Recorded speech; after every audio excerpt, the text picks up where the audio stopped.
So Jill Hunter, did you spend any time with Hunter? He was always in the row in front of me, and we exchanged like pleasantries, but we never had extensive conversations. It wasn't good optics for me to be seen with him. Like, even as a Democrat, I didn't want to be attached with him because he's just such a scumbag, with all due respect. Like, I don't want to be, like, I was always really disgusted by the fact that he was walking around like royalty. Was he? Like, he was, absolutely. Like, he owned the place. I saw him. We did a fundraiser with George Clooney and Julia Roberts. He was in the front row, pretending like he owned the place. I was involved with a fundraiser with Bill Clinton, Obama, and Biden on, I think, either March or April of 2024 at Radio City Music Hall. And Hunter was again in the front row, pretending like we didn't all see him with his thing hanging out in a bathtub. Like, do you have no shame?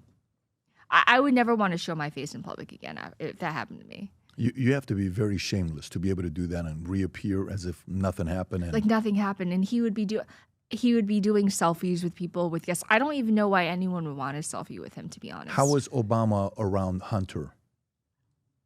Did you see anything? I don't remember seeing anything. Obama,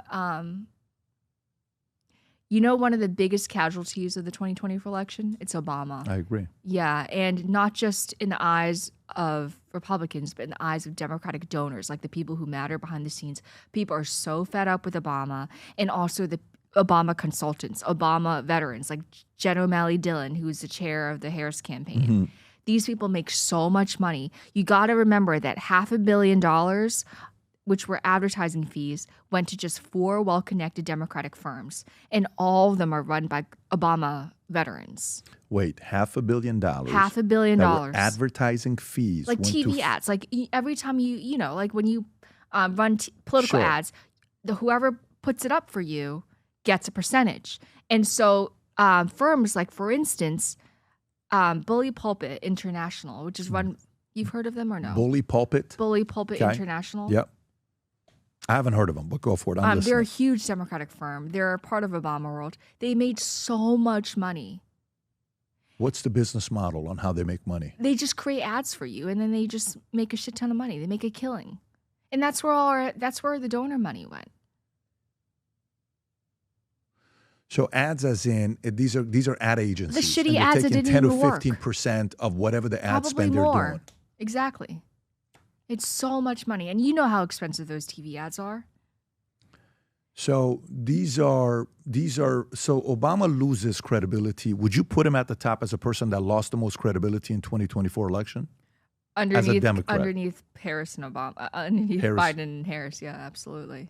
And you could tell that he was fighting for his third term. Like, he was fighting for his life out there. Remember the time he was lambasting black men for not voting for? Exactly. Yes. Like, that was a bit too much. Lecturing them. Exactly. It was very condescending. Very. Like, they can't think for themselves. Very. Yeah. Behind closed doors, what did they think of him? Were others saying, I think he has lost his sizzle. I think he's lost his touch. Yeah.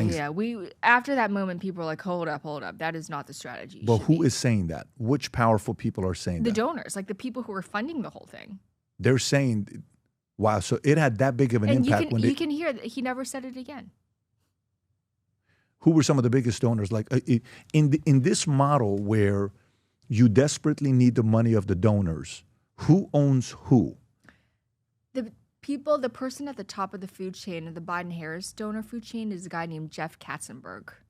And if people remember, he's the guy behind DreamWorks Entertainment. Yeah, he's a player. Exactly. And people... I think he started Quibi, and he raised a bunch of money with Quibi, $2.3 billion.